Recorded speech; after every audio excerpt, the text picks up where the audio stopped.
महाराष्ट्राचे हिंदू संस्थापक राजे छत्रपती शिवाजी महाराज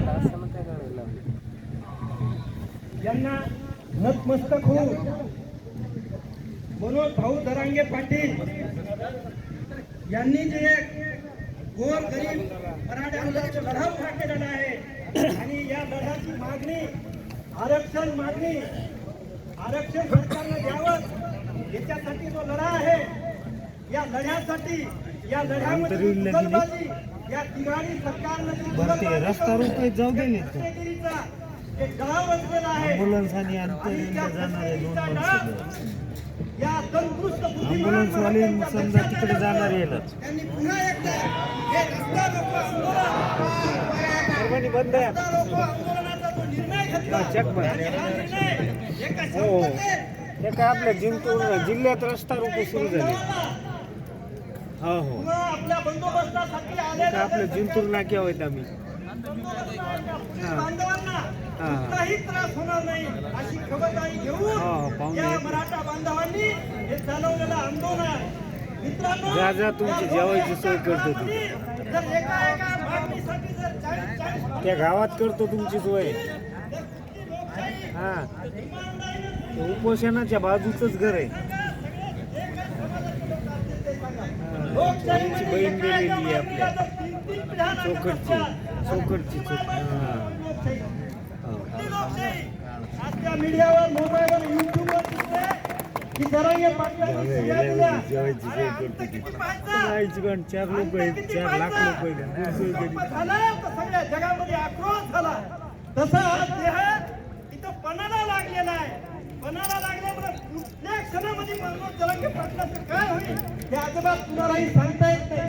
तरी सुद्धा एक 3 बदमाशी सरकार असताना एक पत्री सरकार असतं तर या विषयाची मागणी मंजूर करण्यासाठी थोड्याफार काही गोष्टी पण तिघाणी सरकार आहे, तिन्ही विचारांचं सरकार आहे आणि तिन्ही विचारांचं सरकार असून जर एवढा सरकार करीत असेल तर माझं पहिलं प्रथम सांगणं आहे, जे मराठी एकवटले मराठे ते एकवटले हे लक्षात घ्या.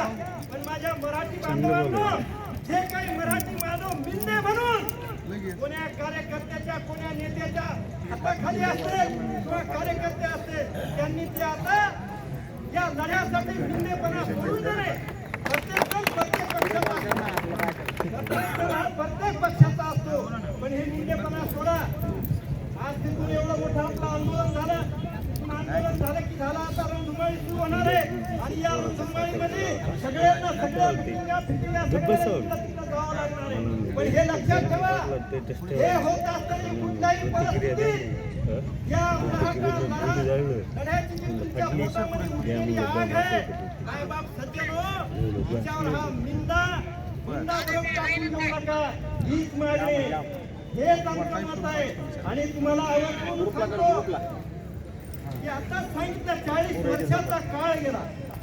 क्रांती घडत असते ही काही नेहमी उठसूट घडत नसते. एक क्रांती घडायला 100 वर्ष लागते आणि तिची माती करायला असे 4 महाजन एका जागी झालेले हे टक्के माती करते. पण मराठ्यांनो लक्षात घ्या, या मराठ्यापासून आतापर्यंत कुणालाही त्रास झालेला नाही. जे काही इतर समाजातून कुठेही खेडोपाडी जातीवाद झालेला नाही. कुठलीही खेड्यापाड्यात ओबीसी नाराज झालेली नाही. कारण तिथे एक घर तुमचं आहे, एक घर आमचं आहे. एक घर बिचारा धनगर समाजाचं असेल, एक खाटकर समाजाचं असेल, एक बौद्ध समाजाचं असेल, एक मराठा समाजाचं असेल. असेच ऐकतो बाबांनो आपण सगळे असतो.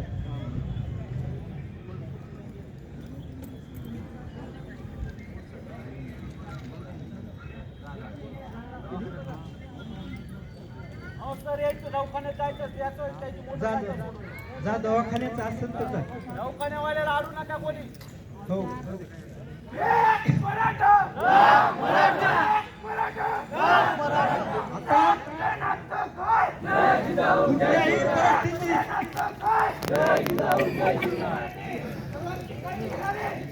कुठल्याही परिस्थितीत इतर समाजाच्या भावना दुखवण्याचं काम हे सरकार म्हणले लुच्चे करत आहे. आता हे छगन भुजबळ तिथं बोलत आहे, ओबीसीचं नुकसान झालंय, ओबीसीच्या ताटात माती काढली. त्या कधी कधी किती पाहिजे कार्यकर्त्यांनी, अरे बाबांनो आता ओबीसी बसत नाही. इमानदारीने सांगतो ओबीसी वाल्यांनो, आता तुम्ही बी अडाल नाही, तुम्ही बी शिकल्या समजलेल्या आहे. या हरामखोर फिरवायचं कधीही कानावर धरायचं नाही. यांनी काय केलं, याचा अख्खा आयुष्य बैमानी कन्यामध्ये गेलं. यानं समाजासाठी काय केलं, ओबीसीचा फुलका म्हणून जे नाचतं तिथं इथल्यासारखा मथातपणी बोंबलत बावळल्यासारखा, यानं काय केलं समाजासाठी. सुरुवातीला आला बाळासाहेबांचा आशीर्वाद आला, इथं त्याला गद्दारी करून पैशाची केली. इकडं पवार साहेबांच्या जाळ्यात गेला, इथून निष्ठाला पुन्हा आता इकडं तिसऱ्याच जाळ्यात गेला. या अशा हरामखोर लोकांचं कोणीही सर्वसामान्य लोकांना ऐकायची गरज नाही. सर्वसामान्य तुम्ही आणि सर्वसामान्य आम्ही जे आता मागत आहेत ना, आमची हक्काची आहात, ते सर्वसामान्य आहेत आपण. आणि हे सर्वसामान्याचा लढा आहे. आपसात आपण आता उद्या इलेक्शन येणार आहे, कुठेही आपण एकमेकांच्या भावना मराठी, तू या समाजाचा मी या समाजाचा आहे, कुठेही अजिबात करायचं नाही.